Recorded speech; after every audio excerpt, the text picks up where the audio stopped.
Olá, vamos continuar aqui falando sobre a questão das obras da carne, né? Que são manifestas, né? E a gente começou falando sobre adultério, né? Dentro desse contexto de adultério, também engloba aqui fornicação, impureza, lascívia, todos esses estão meio entrelaçados, né? Cada um com sua especialidade, mas entrelaçado, né? Isso é em Gálatas 5:21, né? Tá falando sobre essas impurezas da carne, né? Obras da carne, né? Então a gente falou sobre o adultério, que é específico para quem já é casado, né? E agora nós vamos falar sobre impureza, fornicação, lascívia, que é a impureza e a lascívia pode acontecer dentro do casamento também. A fornicação não, a fornicação é específica para quem é solteiro. Então nós vamos separar esses itens aqui, né? Então, a impureza sexual e a fornicação é a participação intencional em formas de imoralidade. Fornicação, masturbação, pornografia, comportamento homossexual e lésbico, incesto ou qualquer outro tipo de atividade sexual pecaminosa, antinatural ou impura. A impureza sexual está relacionada a qualquer ato de imoralidade que leve à satisfação ou excitação fora do leito conjugal. Masturbação e pornografia são uma delas, pois levam à promiscuidade na mente, que é a lascívia. A lascívia é sexo na mente, significa sexo na mente, né? Então, quando a gente acessa coisas pornográficas ou fica na questão da masturbação, você está fazendo a lascívia na mente e às vezes até já também indo para o lado de concretizar, né, em si mesmo, né? E fazem o corpo ficar ardendo em desejos, o que resultará em um alívio por algum meio que provavelmente será sozinho ou se for buscar nesse contexto a excitação e aí vir para o cônjuge também será apenas usá-lo para descarregar suas lascívias. Então tem gente que às vezes fica se excitando em pornografias, né? Aí vem para o cônjuge para somente descarregar essa lascívia que ele já ficou fazendo, né? Isso também não é santo, né? Isso é uma coisa impura, né? Não é uma coisa pura, né? Por quê? Porque o casamento é todo o leito conjugal, o jogo do amor ali, da intimidade sexual entre os dois, é que tem que levar a isso, né? E não ao contrário, né? Você está lá olhando outras pessoas e vir para o seu cônjuge para fazer esse tipo de coisa, né? Isso também é errado com a pessoa, né? Sabemos que o casamento deve ser cultivado o desejo, mas esses será em pensamentos e coisas que envolverão o jogo do relacionamento íntimo entre os dois. Ali sim, o casal pode se tocar, pensar um no outro, se preparar para esse momento dessa forma. Até pode ser viável em questões de estudo, de como fazer esse momento melhor, por aconselhamento de irmãs, por médicos, por materiais não de conteúdo pornográfico, mas instrutivo. Aqui entraria o assunto do sexo no matrimônio. Eu não vou entrar nesse mérito aqui, nesse momento, né? Porque eu estou querendo falar só da impureza. Mas a gente sabe que para que o leito conjugal seja legal e continue, né, o desejo um pelo outro, vai precisar de um pensar nisso, de um meditar nisso, de um buscar isso, né? Formas cada vez melhores de se aprimorar um no outro, né? A gente também não pode ser cético de, não, é papai e mamãe todo dia e vai ser assim, tá bom, né? Tem que haver um desejo, um procurar de uma melhora disso, mas isso de uma forma santa, né? Não indo para pornografia para saber disso, vai para instrumentos que tem hoje aí, bastante coisa sobre instrutiva, né? De instrução, de como é o corpo do ser humano, de quais as regiões que isso acontece, né? Vai para o meio também de conselhos, né, entre irmãs, que tem irmãs mais velhas, pode dar conselhos que pode ser coerente para você, né, tem que ser também dentro da santidade, tem médicos para informar, né, tem material para isso, né, também. Então aqui entraria esse assunto sexo matrimônio, que a gente pode ver alguma outra forma, ou de alguma outra maneira, mas não é o conteúdo para esse estudo, porque aqui nós estamos falando também com pessoas solteiras, né? Então, pessoas solteiras não precisam estudar sexo, porque isso vai só gerar para elas mais desejos, mais coisas que elas não precisam estar neste conteúdo, né? Onde uma pessoa solteira, uma pessoa que está sozinha, ela precisa se manter cada vez mais distante desse tipo de pensamento para poder manter a sua santidade, né? Porque ela não vai ter como satisfazer isso no casamento, né, com o cônjuge. Então, ela precisa se manter cada vez mais distante disso, como José fez, né? José, eu imagino que ele se mantinha um menino tão puro em relação a isso, de não pensar nessas coisas. Tá certo que naquela época nem internet tinha, então era muito mais fácil, né? Mas ele foi jogado numa situação pela mulher de Potifar lá, que veio para cima dele com tudo. Veio com tudo, se jogando para cima dele. Então ele teve que realmente fugir. Saiu correndo, né? Para fugir daquela questão que poderia levá-lo a pecar, né? Continuando aqui, fornicação. Fornicação é sexo fora do casamento. É uma pessoa solteira buscando se satisfazer, né? Então, a fornicação é fora do casamento. É um solteiro querendo se satisfazer de outras formas. Então, isso se chama fornicação, que é considerado uma obra da carne, que é considerado um pecado também, como o adultério é considerado também a fornicação. Então, conforme deixa claro o apóstolo Paulo, a impureza sexual pode e deve ser evitada por aqueles que servem ao Senhor. E isso é possível se decidirmos honrar a presença do Espírito Santo que habita em nós e renunciarmos aos desejos impróprios e que conduzem ao pecado. O Senhor nos ajuda sim, mas somos nós que devemos tomar a firme decisão de não perder o controle de nossos impulsos. Gente, se está falando aqui que é obra da carne, então assim, ninguém está livre disso. Nós nascemos com isso, com todas essas características ali das obras da carne, né? Então é a parte adâmica que existe na nossa vida. Então todos nós estamos sujeitos a esse tipo de tentações, esse tipo de impulsos do próprio corpo, né? Então nós vamos precisar de muito entendimento de obediência a Deus, para podermos nos manter em santidade, puros para o Senhor, né? E vai ter que ter uma decisão em nós, de não perder o controle dos nossos impulsos. Aí nós vamos ver alguns textos agora que falam sobre isso, que vão mostrar através da própria Bíblia exatamente esse controle, né? Então a importância de nós termos esse estudo para que a gente possa entender que não é algo só assim, que não é algo que só um passa, que fulano, não, todos nós somos tentados, todos nós temos tentações, ainda mais no mundo como está hoje, jogando na mídia, na cara, assim, né, o tempo todo. Então, assim, a gente precisa ter muita decisão de obediência, muita decisão de pureza para nos mantermos santos. Não vai ser fácil para nenhuma de nós, né? Imagine nós, mulheres, que não somos, a princípio, né, tentadas pelos olhos, nós somos mais tentadas pela questão emocional e tal. Para nós já é difícil, imagine para os homens, né, o dobro ainda, porque eles vão ter o visual o tempo todo atacando eles, né. É claro que a gente também tem, né, ninguém aqui todos nós temos também um pouco disso, mas para eles é muito mais forte, né. Então aqui, vamos ler 1 Tessalonicenses 4, do 1 ao 8, ele fala assim: finalmente, irmãos, pedimos e incentivamos em nome do Senhor Jesus. Está falando, está pedindo e está incentivando. Em nome do Senhor Jesus, que vivam para agradar a Deus, conforme lhes instruímos.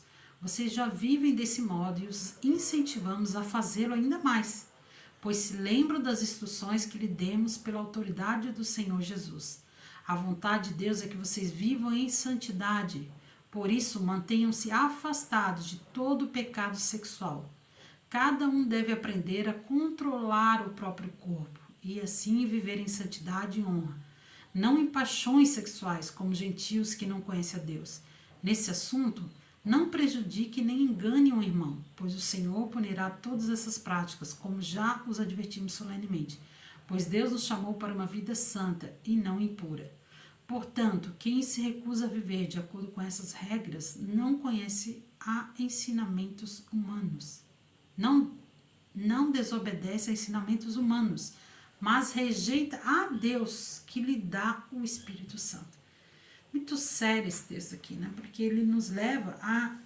Ele está nos incentivando, né? Nos pedindo para prestarmos atenção em como controlar o nosso próprio corpo para viver em santidade e honra.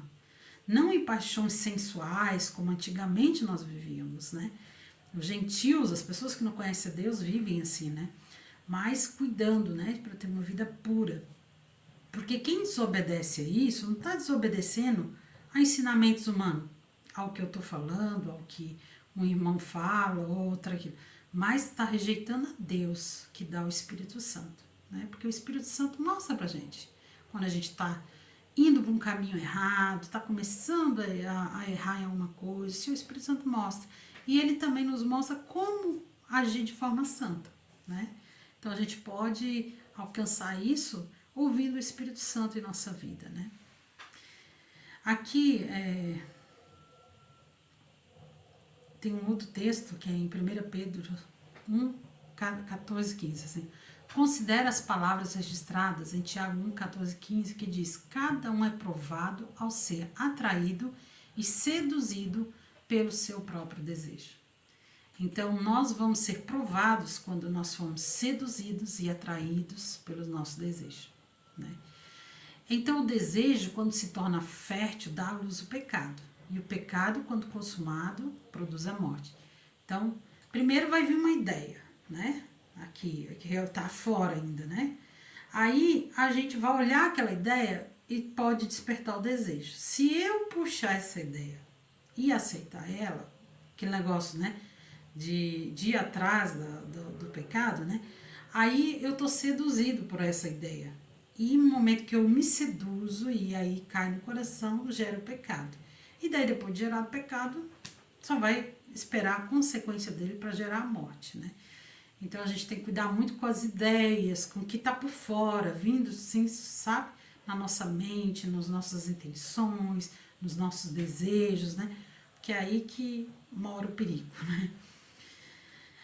Assim, se um desejo errado entrar em sua mente, tome logo medidas para se livrar deles. Por exemplo, se você, sem querer, se depara com imagens eróticas, desvie rapidamente os olhos, desligue o computador, troque de canal, faça tudo o que for preciso para não ceder aos desejos imorais antes que eles aumentem e tomem conta de você.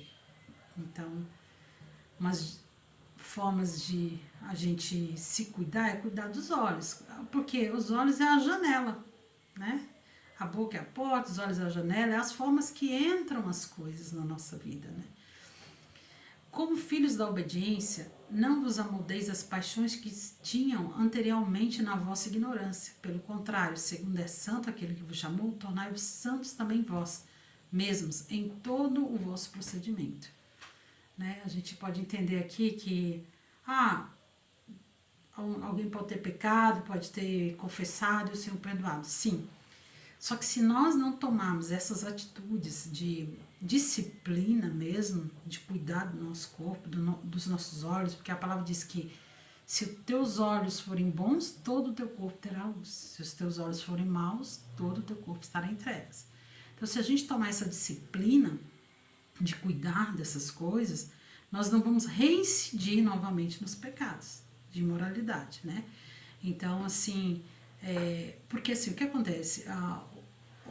É como um vício, né? É como um vício. Você começa, às vezes, com uma coisa assim, sutil, às vezes não foi nem intencional e tal, mas aquilo vai se tornando um vício.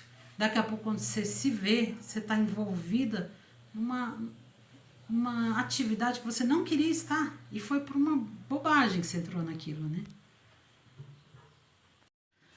Então a gente vê que o domínio próprio vai ser a graça de Deus para a gente conseguir dominar essas obras da carne, né? Todas elas, e essa também especificamente, que hoje em dia é tão assediada, né? A sedução de Satanás nessa área é muito forte, né? Então a gente precisa realmente do domínio próprio, do Espírito Santo, dessa graça de Deus para conseguir viver no Espírito, né? Fortalecer a nossa vida espiritual para poder conseguir vencer essas obras carnais, né? Vamos aqui ao próximo texto. Ele diz assim, 1 Coríntios 6,13. Vocês, contudo, não podem dizer que nosso corpo foi feito para imoralidade sexual. Ele foi feito para o Senhor, e o relacionamento que o Senhor tem conosco inclui o nosso corpo. Não, isso aqui não é um texto, isso aqui é um comentário, né, que eu estou fazendo. O texto é 1 Coríntios 6, 18, 20. Se fugir da impureza. Qualquer outro pecado que uma pessoa cometer é fora do corpo, mas aquele que pratica a imoralidade peca contra o próprio corpo. Acaso não sabeis que o vosso corpo é santuário do Espírito Santo, que está em vós, o qual tendes da parte de Deus e que não sois de vós mesmos? Porque fostes comprados por preço. Agora, pois, glorificai a Deus no vosso corpo. Já entendeu isso, né? Que o Senhor nos comprou, pronto, o preço, que a gente tem a natureza divina dentro de nós, a habitação do Espírito Santo. Então, com a graça de Deus, o arrependimento, toda essa graça que o Senhor nos dá através da nova vida em Cristo, a gente pode glorificar Deus no nosso corpo, né? Por isso digo, deixem que o Espírito guie a sua vida. Assim, não satisfarão os anseios de sua natureza humana.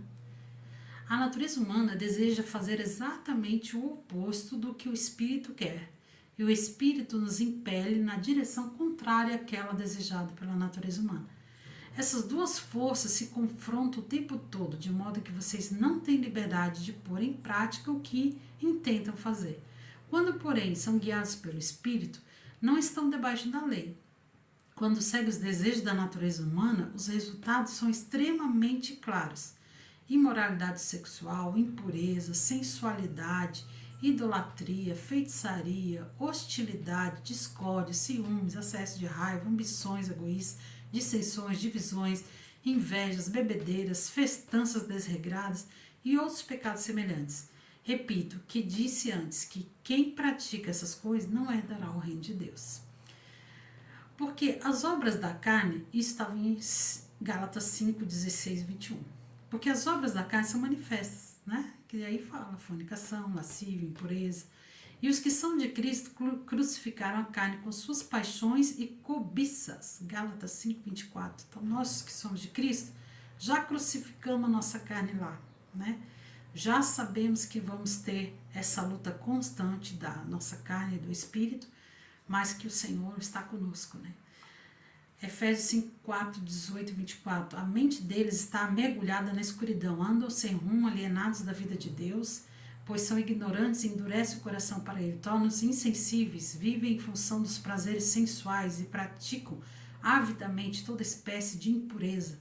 Mas não foi isso que vocês aprenderam de Cristo, uma vez que ouviram falar de Jesus e foram ensinados sobre as verdades que vêm dele. Livrem-se de sua antiga natureza, de seu velho homem, seu modo de viver, corrompido pelos desejos impuros e pelo engano. Deixem que o Espírito Santo renove os seus pensamentos e atitudes e revistam da sua nova natureza, criada para ser verdadeiramente justa e santa como Deus quer. Efésios 5, 1, 13. Portanto, como filhos amados de Deus, imitem em tudo o que fizerem, vivam em amor, seguindo o exemplo de Cristo, que nos amou e se entregou por nós como oferta e sacrifício de aroma agradável a Deus. Que não haja em vós imoralidade sexual, impureza ou ganância. Esses pecados não têm lugar no meio do povo santo de Deus. As histórias obscenas, as conversas tolas, as piadas vulgares não são para vocês. Em vez disso, sejam agradecidos a Deus. Podem estar certos de que nenhum imoral, impuro ou ganancioso que é idólatra herdará o reino de Cristo e de Deus. Não se deixe enganar por essas palavras vazias, pois a ira de Deus virá sobre os que lhe desobedecem. Não participe do que essas pessoas fazem, pois antigamente vocês estavam mergulhados nessa escuridão, mas agora vocês têm a luz no Senhor. Vivam, portanto, como filhos da luz, pois o fruto da luz produz apenas o que é bom, verdadeiro e justo. Procure descobrir o que agrada ao Senhor. Não participe dos feitos inúteis do mal e da escuridão. Antes, mostrem a sua reprovação, expondo-os à luz. É vergonhoso até mesmo falar daquilo que os maus fazem em segredo. Suas más intenções, porém, ficarão evidentes quando a luz brilhar sobre eles. 1 Timóteo 4,12. Ninguém o despreze por você ser jovem, pelo contrário, seja um exemplo para os fiéis, na palavra, na conduta, na fé e na pureza. Falando aos solteiros aqui, né? De que maneira poderá o jovem guardar o seu caminho? Observando segundo a palavra, a tua palavra. Salmo 119,9. De que maneira poderá um jovem guardar o seu caminho? Um jovem, uma pessoa que já é viúva, ou uma pessoa que está separada por algum motivo, que precisa se manter, né, se guardando dessas coisas, observando segundo a sua palavra. Então, ouvindo a palavra, a gente vai se guardar das tentações desse mundo, né? Gênesis 4,7. Se bem fizeres, não é certo que serás aceito? E se não fizeres bem, o pecado jaz à porta, e sobre ti será o seu desejo, mas sobre ele deves dominar. Isso aqui é quando Caim estava querendo matar Abel, né? E Deus veio e fala para ele: se você fizer a tua oferta, não é certo que você vai ser aceito, mas se o teu pecado jaz à porta, o pecado está aí, o teu desejo é contra ti, o nosso desejo é o contrário, é fazer aquilo lá mesmo. Mas cabe a mim dominar, mas sobre eles você deve dominar. Então a gente tem essa incumbência de Deus de dominar sobre os nossos desejos, né? Mas cada um é tentado quando atraído e engodado pelo próprio desejo, depois havendo desejo concebido a luz do pecado, o pecado sendo consumado gera morte.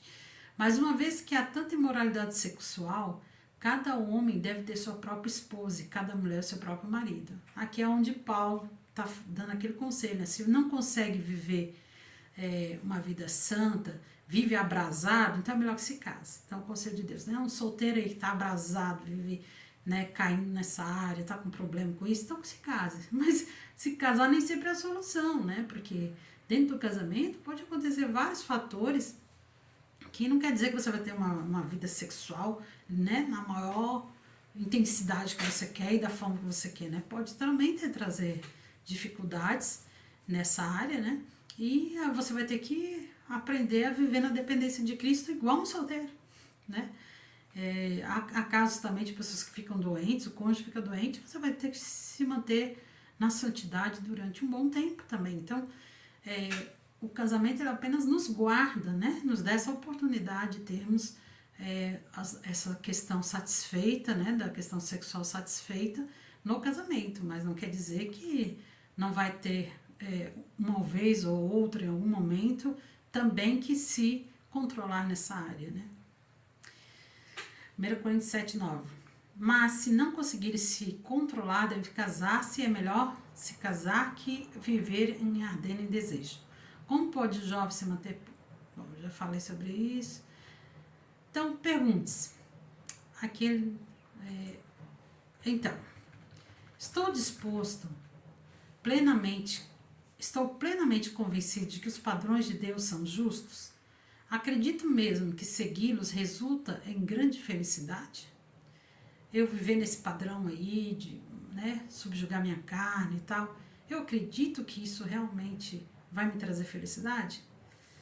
Se eu acredito na palavra, sim, né? Eu vou ver em Salmo 19, 7, 10, diz: a lei do Senhor é perfeita e refrigera a alma. O testemunho do Senhor é fiel e dá sabedoria aos simples. Os preceitos do Senhor são retos e alegram o coração. O mandamento do Senhor é puro e ilumina os olhos. Então, gente, mesmo que a gente vá viver uma vida ali, né, regrada nesse sentido, e outros lá se divertindo sexualmente e tal, se você pensar assim, você vai ver que se você viver nos caminhos retos do Senhor, alegra o coração, você vai viver em paz, você vai ter a alegria do Senhor na sua vida. Isso não quer dizer que quem está lá nessa vida promíscua está feliz, né? Às vezes está lá, não sente prazer naquilo, faz porque é escravo do pecado, né? E tá lá cheio de problemas, de doenças, de coisa e tal, e não encontra uma pessoa que realmente ame, que ame ela, só encontra pessoas interesseiras e tal. Não é alegria viver no pecado. Viver no pecado é escravidão, é tristeza, né? É vazio. Isaías 48:17 diz: assim diz o Senhor, teu Redentor, o Santo de Israel: eu sou o Senhor teu Deus, que te ensina o que é útil e te guia pelo caminho em que deves andar. Ah, se tivesses dado ouvido aos meus mandamentos, então seria a tua paz como o rio e a tua justiça como a onda do mar. Falando sobre a paz, né? Se a gente ouvir, dar ouvido aos mandamentos do Senhor, a gente vai ter paz como o rio, né? Se você tiver alguma dúvida, não seja, nem que seja pequena, nós precisamos resolver essa situação. Pensar no que acontece se nós desconsiderarmos a lei de Deus vai nos levar a refletir melhor sobre isso, né? Além disso, provar e ver que Deus é bom, por viver a verdade e encher a mente com pensamentos saudáveis, ou seja, com coisas que são verdadeiras, justas, castas, amáveis e virtuosas, né? Isso fala em Salmo 34:8, diz: provai e vede que o Senhor é bom, bem-aventurado o homem que nele confia. Então, o Senhor é bom. Se nós confiarmos no Senhor, o Senhor vai nos dar graça, né? Em qualquer situação. Tá com problema no casamento, na questão sexual, o marido não procura a esposa, é uma questão que é importante, né? Comece a orar, comece a jejuar, comece a pedir ao Senhor: Senhor, me ajuda, como eu vou, né? Criar novamente o desejo pelo meu marido, como a gente vai, né, conviver na situação. Então, Senhor, eu sou solteira, não posso, né, ter relações, então eu preciso me manter pura. Senhor, me dá graça para isso. Senhor, me ajuda. O Senhor vai te ajudar, porque Ele é bom, né? Suas promessas estão sobre nós e Ele está vendo a intenção do nosso coração de querer se manter na graça de Deus, né? Quanto ao mais, irmãos, tudo que é verdadeiro, tudo que é puro, tudo que é honesto, tudo que é de justo, tudo que é de boa fama, se há alguma virtude, se há algum louvor, nisso pensai, que é Filipenses 4:8-9. Pode ter certeza de que quanto mais fizer isso, mais amará Deus, amará o que Ele ama e odiará o que Ele odeia. José não era um super-herói, mas ele conseguiu fugir da imoralidade sexual porque permitiu que Deus o moldasse por muitos anos, ajudando-o a obter bom senso. Que o mesmo aconteça conosco, né? Então, Deus é bom. Vamos experimentar isso, né? A imoralidade sexual pode ser vencida com a vida de Cristo em nós, né? É um desafio constante, realmente sempre estar na dependência de Deus, sim. Não quer dizer que quem está casado não passa dificuldade, tem sim, tem várias, talvez até mais do que o solteiro só tem essa ordem, né, de não ir para esse lado. E nós estamos casados, que temos que ter, às vezes, relações, às vezes não está mais querendo ter, então precisa de toda uma graça de Deus aí para estar realmente vivendo o melhor de Deus para cada um de nós, né? Então, a dependência do Senhor sempre vai ser a nossa graça, o andar no Espírito, né? E o ter em mente os textos da palavra que nos dizem sobre como agradar a Deus, né? Em tudo devemos agradar a Deus. Amém, amados?